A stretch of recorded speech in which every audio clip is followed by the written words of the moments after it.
இப்போ ஒரு கப்பை எடுத்துக்கலாமே, அதை ஒன் ஆஃப் த பார்ட் வந்து சீட் பண்ணுறாங்க. சீட் பண்ணதை வந்து ஒன் ஆஃப் த கப்பை வந்து கண்டுபிடிச்சிட்டாங்க. பட் அதுக்கப்புறம் வந்து அவங்க ரியலைஸ் பண்ணிட்டாங்க நான் தப்பு பண்ணிட்டேன் அப்படின்னு. அப்போ வந்து இன்னொருத்தவங்க அக்செப்ட் பண்ணலாமா வேண்டாமா? Men are very good at saying such answers. பார்க்கலாம், யோசிச்சு சொல்றேன். இல்ல அந்த மாதிரி ஏதாவது ஒரு பதில சொல்லிட்டு சரி இது வந்து மென்னோட டெக்னிக் தான். பிகாஸ் அவங்க நிறைய அதை யூஸ் பண்ணுவாங்க. சரி அப்படின்னு சொல்லிட்டு சோகமா இருக்கும்போது நீங்க சோகமான பாட்டு கேட்குறீங்கன்னு வச்சுக்கோங்களேன். That will actually not make you sadder. It will make you feel heard. So lyricist வந்து நோட் பண்ணிக்கோங்க, ஃபீமேலுக்கும் வந்து பிரேக்கப் சாங் வேணுமா? பிரேக்கப் சாங் வேணும். இல்லை எங்களுக்கு வந்து இந்த மாதிரி பீப் சாங் மாதிரி திட்டுறதெல்லாம் வேணாம். Actually we still love that பர்சன்ல. பொண்ணுங்க பார்த்தீங்கன்னா பிரேக்கப்க்கு அப்புறம் நிறைய கோட்ஸ் படிப்பாங்க, போயம்ஸ் படிப்பாங்க. ஏன்னா இப்போ ஒரு கப்பலில் வந்து பார்த்தீங்கன்னா ஒன் ஆஃப் த பார்ட்னர் வந்து சீட் பண்ணுறாங்க. ஏன் நீங்கள் சீட் பண்ணுறீங்க அப்படின்னு கேட்டால், என் பார்ட்னர் வந்து எனக்கு கண்டிக்கவே மாட்டுறாங்க, எனக்கு ரொம்ப கண்ட்ரோல் பண்ணுறாங்க. பட் இதெல்லாம் வந்து ஒரு காரணமாக வந்து ஜஸ்டிஃபை பண்ணுறாங்க. இதெல்லாம் சரியா?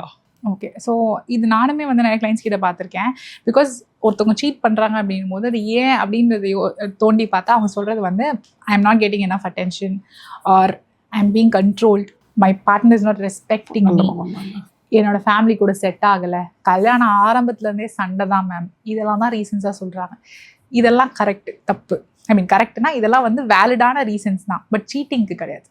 கவுன்சிலிங்க்கு வேலிடான ரீசன்ஸ். இதெல்லாம் அவங்களுக்கு தெரிஞ்சிருந்தா நீங்கள் வந்து கண்டிப்பாக ஒரு கவுன்சிலிங்கோ ஒரு ஏதாவது நீங்கள் ஃபிக்ஸ் பண்ண ட்ரை பண்ணியிருக்குமே தவிர்த்து சீட் பண்ணணுன்றது வந்து இதுக்கான சொல்யூஷன் கிடையாது. ஸோ இப்படிலாம் ப்ராப்ளம்ஸ் இருக்கும்போது அந்த பாயிண்ட் ஆஃப் டைம்ல உங்களுக்கு தெரியுது உங்கள் பார்ட்னருக்கு உங்களுக்கு செட் ஆகலைன்னு, உங்களுக்கு தெரியுது உங்களுக்கு அட்டென்ஷன் கொடுக்கல, உங்களுக்கு தெரியுது உங்களுக்கு மதிக்கலன்னு, அப்போவே நீங்கள் அதை வந்து எடுத்துகிட்டு வந்து if you come to a counsellor or a marriage therapist it would have been sorted. But என்கிட்ட வரும்போதே இதெல்லாம் தான் காரணமாக இருந்திருக்கும். But it ends up in cheating and then it gets very ugly. அந்த அக்லியான ஸ்டேஜ்க்கு அப்புறம் என்கிட்ட வரும்போது the number of things that I can do is minimized. நீங்கள் முன்னாடியே வந்திருந்தீங்கன்னா இதை நம்ம வேற மாதிரி ஃபிக்ஸ் பண்ணிடலாம். பட் இப்போ ஆல்ரெடி அக்லி ஆயிடுச்சு, but they still want to continue the marriage அப்படின்னும் போது அது ரொம்ப கஷ்டம். ஏன்னா வந்து திரும்பவும் ட்ரஸ்ட் பில்ட் ஆகணும், அது வந்து ஒரு பெரிய டாஸ்க்கு. அண்ட் இன்னொரு பார்ட்னருக்கும் வந்து டக்குன்னு ட்ரஸ்ட் பில்ட் ஆகாதுல்ல, ஏன்னா சந்தேகப்பட்டுட்டே இருக்காங்க, நிம்மதியே போயிடுச்சுன்னு ஃபீல் பண்ண ஆரம்பிச்சிருவாங்க. ஸோ ஒன்ஸ் வந்து நீங்கள் சீட் பண்ணி மாட்டிக்கிட்டு அந்த ரிலேஷன்ஷிப் கண்டினியூ பண்ணும்போது அந்த நேரத்தில் தான் நிறைய பேர் கவுன்சிலிங் வராங்க. ஆக்சுவலாக என் பார்ட்னர் சீட் பண்ணிட்டாங்க, மாட்டியாச்சு, முடிஞ்சிருச்சு, we want to get back to the marriage, help us with that. நீங்கள் அந்த ஸ்டேஜில் இருக்கும்போது கவுன்சிலிங் வர்றது கரெக்ட் தான், தப்பு கிடையாது, very good. I am happy that you're at least taking that step then. But இது நீங்கள் முன்னாடியே எடுத்திருந்தீங்கன்னா, இப்போ நீங்கள் சொன்னீங்க செட் ஆஃப் திங்ஸ், அதெல்லாம் உங்களுக்கு அப்போ தெரியும் போதே நீங்கள் எடுத்திருந்தீங்கன்னா இந்த சுச்சுவேஷனே வந்திருக்காதுல்ல. Why it's like prevention is better than cure. இப்போ ஒரு கப்பை எடுத்துக்கலாமே, அதை ஒன் ஆஃப் த பார்ட்னர் வந்து சீட் பண்ணுறாங்க. சீட் பண்ணதை வந்து ஒன் ஆஃப் த கப்பல் வந்து கண்டுபிடிச்சிட்டாங்க. பட் அதுக்கப்புறம் வந்து அவங்க ரியலைஸ் பண்ணிட்டாங்க நான் தப்பு பண்ணிட்டேன் அப்படின்னு. அப்போ வந்து இன்னொருத்தவங்க அக்செப்ட் பண்ணலாமா வேண்டாமா? There is a very it depends on the person who's cheating. Is this person a habitual cheater or once தான் பண்ணியிருக்காங்களா? இப்போ ஒன்ஸ் பண்ணால் இன்னொரு வாட்டி பண்ணவே மாட்டாங்கன்னு சொல்ல முடியாது, கண்டிப்பாக பண்ணுவாங்கன்னு சொல்ல முடியாது. என்ன சர்க்கம்ஸ்டன்ஸில் பண்ணாங்க, ஆனால் அதையும் தாண்டி ஒரு பர்சனுக்கு வந்து கண்டினியூ பண்ணணும் மேரேஜ்னு தோணுச்சுன்னா என்ன ரீசன்ஸ்ன்னு பார்க்கணும். உங்களுக்கு அவங்கள ஒரு பிடிக்கும்ன்றதுனால நீங்கள் இருக்கணும்னு நினைக்கிறீங்களா, இல்லை உங்களுக்கு வேறு யாரும் கிடைக்க மாட்டாங்கன்னு இருக்கணும்னு நினைக்கிறீங்களா, இல்லை உங்களுக்கு வேறு போகிறதுக்கு வேறு வழி இல்லைன்னு இவங்க கூட இருக்கணும்னு நினைக்கிறீங்களான்றது. ஒருத்தவங்க சீட் பண்ணிட்டாங்கன்னு தெரிஞ்சும் நீங்கள் இருக்கணும்னு நினைக்கிறீங்கன்னா அதுக்கு ஏதாவது ஒரு காரணம் இருக்கணும்ல. அந்த காரணம் ஒரு வேலிடான காரணமாக இருந்தால் இட்ஸ் ஓகே. பட் ஒரு இந்த மாதிரியான காரணங்களாக இருந்ததுன்னா it is not advisable. Because அவங்க மறுபடியும் ஒரு விக்டிமாக தான் இருப்பாங்க. அண்ட் இன்னொரு பர்சனுக்கும் நம்ம சீட் பண்ணாலும் இவங்க நம்ம கூட இருப்பாங்க, ஏன்னா எனக்கு வேற போகிறதுக்கு வேற வழி இல்லை இப்படின்னு தெரிஞ்சிச்சுன்னா they are more likely to do it again, right? Correct. Because the power dynamic shifts. அப்போ அது நல்லது கிடையாது. பட் நிஜமாலே ரொம்ப லவ்விங்கான person, it was just one incident, ஒரே ஒரு இன்சிடென்ட் தான். அண்ட் அந்த இன்சிடென்ட் திருப்பி நடக்கக்கூடாதுன்னா அதுக்கு நம்ம சில அடாவடியான முடிவுகள் எடுக்க வேண்டியது இருக்கும். மேபி வந்து நம்ம வந்து ஒரு லொக்கேஷனை ஸ்விட்ச் பண்ண வேண்டியதாக இருக்கலாம், ஜாபை ஸ்விட்ச் பண்ண வேண்டியதாக இருக்கலாம், ஃபோன் நம்பரை மாற்ற வேண்டியதாக இருக்கலாம். இந்த மாதிரி ஏதாவது ஒன்று பண்ணாதான் நம்ம பார்ட்னருக்கு நம்ம மேலே அந்த ட்ரஸ்ட் வரும்னா அதை பண்ணுறதுக்கு ரெடியாக இருக்கணும். நான் எதுவுமே பண்ண மாட்டேன், அதே மாதிரி தான் இருக்கும், ஆனால் என் பார்ட்னர் வந்து என்னை மன்னிச்சு அக்செப்ட் பண்ணிக்கணும் போது then that becomes very difficult. You are putting the entire load on this one person who did not even cheat to begin with. And that's not fair. இப்போ ஜாயின்ட் ஃபேமிலியில் இருக்காங்க மேம், அப்போ வந்து எல்லாருக்கும் பார்த்தீங்கன்னா ஒரு ஒப்பீனியன்ஸ் இருக்கும், அதை பண்ணு இதை பண்ணு அப்படின்ட்டு. ஸோ அது எல்லாத்துக்கும் எப்படி மேம் ரியாக்ட் பண்ணுறது?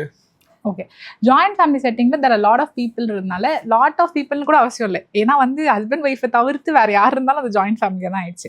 ஸோ எல்லாருக்குமே ஒரு ஒப்பீனியன்ஸ் இருக்கும். And people usually can't like நீ என்னமோ பண்ணன்னு இருக்க முடியாது. டெஃபினட்டாக ஏதாவது ஒன்று சொல்லுவாங்க, இப்படி பண்ணுமா அப்படி பண்ணுமா ஏதாவது ஒன்று சொல்லிட்டு தான் இருப்பாங்க. பட் இது எப்படி ரெஸ்பாண்ட் பண்ணுறதுன்னு பார்த்தா, என்னோட கிளைண்ட்ஸ் கிட்ட நான் பேசுறதை வச்சு நான் 3 types ஆஃப் ரெஸ்பான்சஸ் வந்து ஆர் குட். ஓகேவா? ஒன்று என்னதுன்னா, லெட்ஸ் சே அவங்க வந்து ஒரு விஷயம் சொல்கிறாங்க, அது ரொம்ப சிம்பிளான விஷயம், it will take for you like 2 minutes to do that thing and it's not even a big deal அப்படின்னா ஆக்சுவலாக அதை பண்ணிட்டு போயிடலாம். அது நீங்கள் சண்டையை பொறுத்தவரை. இப்போ ஃபார் எக்ஸாம்பிள் லெட்ஸ் சே உங்கள் ஃபேமிலியோட போய் அந்த ஹஸ்பண்டோட கொள்ளு பாட்டியை பார்க்க போகிறோம். அது வந்து it's going to happen like once in a year.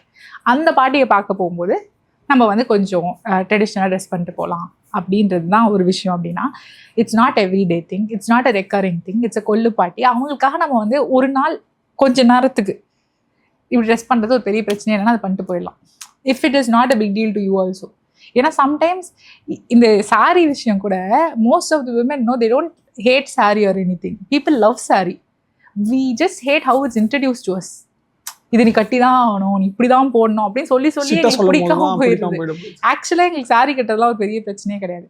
அதனால அது அவ்வளோ பெரிய டீல் இல்லை, பண்ணிட்டு போகலாம் அப்படின்னும் போது அந்த இடத்துல போய் சண்டையே போடுறது பண்ணிட்டு போகலாம். இதே வந்து அவங்களுக்கு அந்த நேரத்தில் வேறு ஏதோ ஒரு இது இருந்தது, ஐ கேனாட் டூ தட் இந்த மாதிரி சுச்சுவேஷன். லெட்ஸ் சே அன்னைக்கு அவங்களுக்கு ஒரு மீட்டிங் இருக்குது, ஆனால் அந்த மீட்டிங் அதெல்லாம் வந்து இது பண்ணிட்டு நீ இப்படி பண்ணணும் அப்படின்னு சொன்னால் அந்த இடத்துல நம்ம பேசலாம், சண்டை போடலாம், இல்லை என்ன அதை பண்ண முடியாதுன்னு சொல்லிட்டு. பட் உண்மையாக if it's not very hard thing for you, just a minor இன்கன்வீனியன்ஸ்னால் பண்ணிட்டு போயிடலாம். செகண்ட் டைப் வந்து let's say the people are telling you something, இதை நீ பண்ணு அந்த மாதிரி எதுவும் சொல்கிறாங்க, அது உங்களுக்கு பண்ணுறது சுத்தமாக இஷ்டம் கிடையாது, உங்களுக்கு பண்ணவும் வேண்டாம், உங்களால் பண்ண முடியாது பிகாஸ் தேர் சம்திங் எல்ஸ் வச்சுக்கோங்க. அந்த இடத்துல வந்து என்னால் பண்ண முடியாது, நான் எதுக்கு பண்ணணும் அப்படின்னு கேட்டு சண்டை போடாமல் சரி ஓகே நான் நெக்ஸ்ட் டைம் பண்ணுறேன் சம்திங் ஒரு இந்த பார்க்கலாம். மென் are very good at saying such chances. பார்க்கலாம், யோசிச்சு சொல்கிறேன், இல்லை இது அந்த மாதிரி ஏதாவது ஒரு பதிலை சொல்லிட்டு சரி ஓகே பார்க்கலாம். இது வந்து மென்னோட டெக்னிக் தான், பிகாஸ் அவங்க நிறைய அது யூஸ் பண்ணுவாங்க. சரி அப்படின்னு சொல்லிட்டு சரின்னு சொல்லிட்டு பண்ணாமல் இருக்குது. அந்த மாதிரி யாராவது நம்ம கிட்ட சொன்னால் சரி ஓகே அப்படின்னு சொல்லிட்டு பண்ணாமல் விட்டுடலாம். That is second thing. மூணாவது விஷயம், இது உங்களால் பண்ணவே முடியாது, ஆனால் இது ரொம்ப ஸ்ட்ராங்கான விஷயம், இதுக்காக நான் நிற்கணுன்ற இடத்துல தாராளமாக நீங்கள் நிற்கலாம். இப்போ லெட்ஸே உனக்கு எந்த பொண்ணும் பையனும் எது போகிறதுனால அது எங்கள் வீட்டு வாரிசு, நாங்கள் தான் பேர் வைப்போம், இப்படி அந்த மாதிரி ஏதோ ஒரு விஷயத்தை திணிக்கிறாங்கன்னு வச்சுக்கோங்களேன். சில பேர் நிஜமாக சின்ன வயசு குழந்தைகிட்ட போய் நீ வந்து உங்கள் அத்தை பொண்ணை தான் கல்யாணம் பண்ணிக்கணும், அத்தை பையனை தான் கல்யாணம் பண்ணிக்கணும்னு சொல்லிட்டு ஒரு பேபி கிட்ட போய் விதைக்கிறாங்க. That's not a good thing. இப்போ அந்த மாதிரி அவங்க திணிக்கிறாங்கன்னா அந்த இடத்துல ஒரு மாமா நீங்கள் வந்து போய் நின்று அப்படி பண்ணாதீங்கன்னு சொல்ல தப்பே கிடையாது. புரியுதா? நான் வந்து எல்லாத்துக்கும் சண்டை போடல, பட் நான் சண்டை போட்டால் அது ஒரு சென்சிபிளான விஷயத்துக்காக தான் இருக்கும் அப்படின்னு மாதிரி நீங்கள் உங்களுக்காக ஸ்டாண்ட் எடுத்தீங்கன்னா even your partner will understand that, support பண்ணுவாங்க. பிகாஸ் இவன் எல்லாத்துக்கும் அதை பண்ண மாட்டான், இல்லை இவன் எல்லாத்துக்கும் அதை பண்ண மாட்டான் அப்படின்றது வந்து இருக்கும்.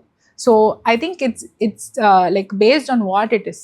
சின்ன விஷயமா பண்ணிட்டு போங்க, பிடிக்காத விஷயமா ஓகே நான் பண்ணுறேன்னு ஏதாவது சொல்லி சண்டமாக அழைச்சிட்டு பண்ணாமல் இருந்துருங்க. உண்மையாக அதை பண்ணவே முடியாதா, இட்ஸ் க்ளீன் நோன்னா அந்த இடத்துல சண்டை செய்யலாம் அப்படின்ட்டு. இது இப்படி மூணாக பிரிச்சுட்டா பிரச்சனையே கிடையாது. எல்லாத்துக்கும் சண்டை போட்டாலும் பிரச்சனை, எல்லாத்தையும் செய்கிறேன்னு சொல்லிட்டு செய்யலனாலும் பிரச்சனை. Because then you will become like இவன் எல்லாம் சொல்லுவான் செய்ய மாட்டான்ற நேரம். இல்லை எல்லாத்தையுமே வந்து நான் சரிங்கன்னு சொன்னால் மிளகா அரைச்சிடுவாங்க.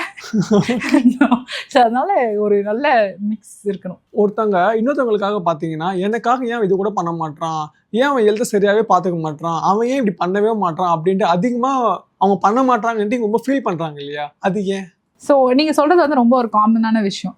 என்னன்னா தே வில் பி அவங்க என்ன ஃபீல் பண்ணுறாங்க, அவங்க ஏன் பண்ணுறாங்கன்றதை தாண்டி இன்னொருத்தவங்க ஏன் சில விஷயங்களை பண்ணலன்னு நினச்சி ஃபீல் பண்ணுவாங்க. அவன்கிட்ட இவ்வளோ இருக்குது, அவன் ஏன் இன்னும் சக்ஸஸ்ஃபுல்லாக இருக்குன்னு நினைக்க மாட்டான், அவன் ஏன் ஆம்பிஷியஸாக இருக்க மாட்டேங்கிறான், அவன் ஏன் வந்து ஹெல்த்தியாக இருக்க மாட்டான், ஏன்னா இவ்வளோ செய்யறேன் எனக்கா இது கூட செய்யணும் எனக்கு தோணாதா அப்படின்னு சொல்லிட்டு நிறைய கொஸ்டின்ஸ் அன்ஆன்சர்ட் கொஸ்டின்ஸ் வந்து நிறைய இருக்கும். இது தெரப்பிலையும் நிறைய பேர் கேட்பாங்க. But one thing that I want to tell all these people is that the potential that you see in them is what you would have done in their situation. It's not about them. நீங்க அவங்க இடத்துல இருந்தா இதை பண்ணியிருப்பீங்க, நீங்க அவங்க இடத்துல இருந்தா இந்த எஃபர்ட்ஸ் போட்டிருப்பீங்க. அவங்க வந்து உங்களை மாதிரி பிஹேவ் பண்ணலாம் அந்த இடத்துல, அதுதான் உங்களுக்கு டிஸ்கிரிபன்சியாக இருக்குது. If I was in their situation I would have done that, but they're not doing that. அப்படி தான் உங்களுக்கு கஷ்டமாக இருக்குது. But the essence of it is that it's not you, அது வேற ஒரு பர்சன், அந்த பர்சன்னால முடியும். ஸோ உங்கள் கேள்வி வந்து எப்படி அவங்களால இப்படி பண்ண முடியுதுன்னா ஏன்னா அவங்க நீங்கள் கிடையாது, ஸோ அவங்களால பண்ண முடியும். அவங்களுக்கு அப்படி தோணி இருக்காது. இல்லை அவங்களுக்கு வந்து இப்போ உங்களுக்கு வந்து மேபி ஹெல்த்தியாக இருக்கணும்னு ரொம்ப ஆசையாக இருக்கலாம், அவங்களுக்கு அதுக்கான ஆசை இருந்திருக்காது, அவங்களுக்கு அது தோணி இருக்காது. நீங்கள் வந்து கண்டிப்பாக வந்து ஆம்பிஷியஸாக ஏர்ன் பண்ணணும் அப்படின்ற ஒரு மைண்ட் செட்டோட இருந்திருக்கலாம். பட் அந்த பர்சனுக்கு எல்லாம் இருந்தா தோணாம கூட இருந்திருக்கலாம். ஸோ நிறைய டைம் இந்த கேள்விக்கான பதிலே வந்து அது நீங்க கிடையாது, நீங்க அவங்க கிட்ட பாக்குற பொட்டன்ஷியல், உங்ககிட்ட இருக்கிற பொட்டன்ஷியல். ஸோ இஃப் யூ அவங்களும் இருக்கணும்னு அவசியம் இல்லை இல்லையா? அவசியம் இல்லை. ஆனா நீங்க அதை நீங்க வந்து அப்படியே விட்டுட்டு போங்கன்னு நான் சொல்லலை. Instead focus on your self also, which means that you are a person with so much potential. அதை நீங்க யூஸ் பண்ணலாம்ல பாசிட்டிவா, உங்களுக்காக யூஸ் பண்ணிக்கோங்க. அது இப்போ அதே மாதிரி படம் எடுத்துக்கலாமே, நிறைய படத்துல வந்து பாத்தீங்கன்னா மென்னுக்கு பிரேக்கப் ஆனதுக்கப்புறம் எப்படிலாம் அவங்க சஃபர் ஆவாங்க அப்படிலாம் காட்டுறாங்க. இதே உமனுக்கு பிரேக்கப் ஆனதுக்கப்புறம் அவங்க எப்படி சஃபர் ஆவாங்க அப்படின்னு காமிச்சதே இல்லை. இதை பற்றி நீங்கள் என்ன நினைக்கிறீங்க? தயவு செஞ்சு அப்படி படம் எடுங்க அப்படின்னு தோணுது. பிகாஸ் விமன் பிரேக்கப் வந்து it is very bad. Because வந்து கண்டிப்பாக இப்போ பசங்க பார்த்தீங்கன்னா பிரேக்கப் ஆகி இனிஷியலாக கொஞ்ச நாள் வந்து ஜாலியாக சுற்றுவாங்க, அதுக்கப்புறம் தான் அவங்களுக்கு ஹிட் ஆகும், அதுக்கப்புறம் தான் ரொம்ப சேடாக இருப்பாங்க. அண்ட் ஆல்சோ அவங்க சேடாக இருந்தாலும் கேட்கறதுக்கு நிறைய பிரேக்கப் சாங்ஸ் இருக்குது அவங்க பெர்ஸ்பெக்டிவ்ல இருந்து. ஆனால் விமெனுக்கு வந்து எடுத்தோடனே they go into a very sad phase and டெஃபினட்டாக they will start questioning their own self worth. நான் அழகா இல்லை, என் கேரக்டர் நல்லா இல்லை, என்ன என் மேலே தான் ஏதோ தப்பு, அதனால தான் என்னை விட்டுட்டு போயிட்டான் அப்படின்ற ஃபீலிங் நிறைய பொண்ணுங்களுக்கு வரும். And they will feel very little, they will feel worthless, அந்த மாதிரி இருக்கும். அதுலேருந்து அவங்க அதுலேருந்து வெளியில் வரதுக்கு ரொம்ப கஷ்டப்படுவாங்க. ஆனால் வெளில வந்ததுக்கப்புறம் they will be a globe, செம க்ளோப் இருக்கும். அவங்க வெளியில் வர டைமில் தான் அந்த பையனுக்கு வந்து சோகமே ஆரம்பிக்கும். என்ன இவன் நல்லா ஆயிட்டா அப்படின்றது ஒன்று ஒரு இது வரதுக்கு அப்புறம் தான் அந்த சோகமே ஆக்சுவலாக அந்த பசங்களுக்கு ஆரம்பிக்கும். அண்ட் இன்னும் என்னன்னா, நிறைய பேர் சொல்லுவாங்க சோகமான பாட்டு, சோகமாக இருக்கும்போது நீங்கள் சோகமான பாட்டு கேட்குறீங்கன்னு வச்சுக்கோங்களேன், that will actually not make you sadder, it will make you feel hurt.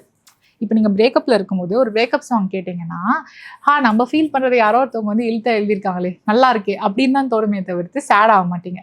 So அதனால் மென்னுக்கு நிறைய பிரேக்கப் சாங்ஸ் இருக்குது, லைக் அவங்க ஃபீல் பண்ணுற மாதிரியே எழுதுறதுக்கு. பட் விமனோட பிரேக்கப் சாங்ஸ் வந்து பெருசாக கிடையாது. நாங்கள் பிரேக்கப் ஆனாலும் பசங்களோட பிரேக்கப் சாங் தான் கேட்க வேண்டியதாக இருக்குது. ஸோ ஐ திங்க் ஃபீமேலுக்கும் வந்து பிரேக்கப் சாங் வேணுமா? பிரேக்கப் சாங் வேணும். இல்லை எங்களுக்கு வந்து இந்த மாதிரி பீப் சாங் மாதிரி திட்டுறதெல்லாம் வேணாம். Actually we still love that பர்சன்ல. ஸோ பிரேக்கப் எவ்வளோ வலிக்கோன்ற மாதிரி பாட்டு இருந்தால் I think that will be nice. Suggestion சொன்னீங்கன்னா எழுதிடுவாங்க ஏதாச்சும். ஆக்சுவலா அது மாதிரி நிறைய கோட்ஸ் இருக்கு. அதனால தான் பொண்ணுங்க பாத்தீங்கன்னா பிரேக்கப்க்கு அப்புறம் நிறைய கோட்ஸ் படிப்பாங்க, போயம்ஸ் படிப்பாங்க. ஏன்னா நிறைய பிரேக்கப் கோட்ஸ் போயம்ஸ் பொண்ணுங்களுக்கு இருக்கு, பட் பாட்டு இல்லை, முக்கியமா தமிழ் பாட்டுங்க இல்லை. டேலர் ஸ்விஃப்ட், செலனா காமஸ் கிட்டலாம் இருக்கு. That is why we like them more, because அவங்க வந்து ஃபீமேல் பிரேக்கப் சாங்ஸ் இருக்குல்ல. ஸோ தமிழ்லயும் இருக்கலாம், பட் அவ்வளோ இல்லை மென்னுக்கு இருக்கிற அளவுக்கு. இப்போ பசங்க ஃபர்ஸ்ட் லவ் பண்ணும்போது பார்த்தீங்கன்னா ரொம்ப துரத்தி லவ் பண்ணுவாங்க பொண்ணுங்களை. அப்போ பொண்ணுங்க வந்து கண்டுக்கவே மாட்டாங்க. ஆஃப்டர் கம்மிட் ஆனதுக்கப்புறம் பார்த்தீங்கன்னா பசங்க வந்து கண்டுக்கவே மாட்டாங்க. அப்போ பொண்ணுங்க வந்து பார்த்தீங்கன்னா ரொம்ப எஃபர்ட் போட்டு அதிகமாக லவ் பண்ணுவாங்க. இது எதனால நினைக்கிறீங்க? ஆக்சுவலாக இது நல்ல கொஸ்டின். ஏன்னா வந்து நிறைய டைம் பார்த்தீங்கன்னா மென் வந்து ஆர் பர்சியூவர்ஸ், அவங்க வந்து பர்சியூ தான் பண்ணுவாங்க. அது அவங்களது நான் ஆகிற வரைக்கும் ஒரு பயங்கர வெறியோட இது வந்துடுவேன். அதுக்கப்புறம் அவங்களது ஆனதுக்கப்புறம் பெருசாக இதெல்லாம் இருக்காது. பட் பொண்ணுங்க வந்து they're not pursuers, they like it when. இது வந்து லைக் ஈவன் இன் அனிமல்ஸ் எல்லாத்துலேயுமே பார்த்தீங்கன்னா மென் தான் வந்து டான்ஸ்லாம் ஆடுவாங்க, கோட்ஷிப் நடக்கும். பட் ஆனால் வந்து அதுக்கப்புறமா அந்த ரிலேஷன்ஷிப்பை தாங்கி பிடிச்சி கேர் பண்ண நிறைய விமன் பண்ணுவாங்க. பட் இதில் வந்து something that I figured out is that men will be like I don't care, it's mine அப்படின்ற மாதிரி இருப்பாங்க. Women will be like I care because it's mine அப்படின்னு சொல்லிட்டு. பிகாஸ் அது அவங்களது ஆனதுக்கு அப்புறம் தான் விமன் அதிகமாக கேர் பண்ண ஆரம்பிச்சிருவாங்க. மென்னுக்கு வந்து எந்த தானே அப்படின்ற மாதிரி ஒரு இது. அதனால தான் வந்து எதுவானாலும் அந்த பொண்ணு புரிஞ்சுக்கணும். அந்த ஒரு லைக் ஒன்ஸ் அவங்களது ஆனதுக்கு அப்புறமா அதுக்கான ஒரு எஃபர்ட்ஸே போகிறது எடுத்துடுவாங்க. And that's a bad thing. நான் வந்து ஜஸ்டிஃபை பண்ணல, தட்ஸ் பேட்.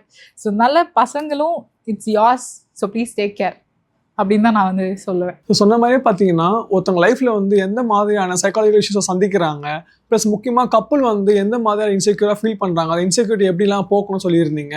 ஸோ சொன்ன மாதிரியே வந்து உங்கள் நேரத்தை வந்து எங்களுக்காக ஒதுக்குனதுக்கு வந்து மிக்க நன்றி மேம். தேங்க்யூ.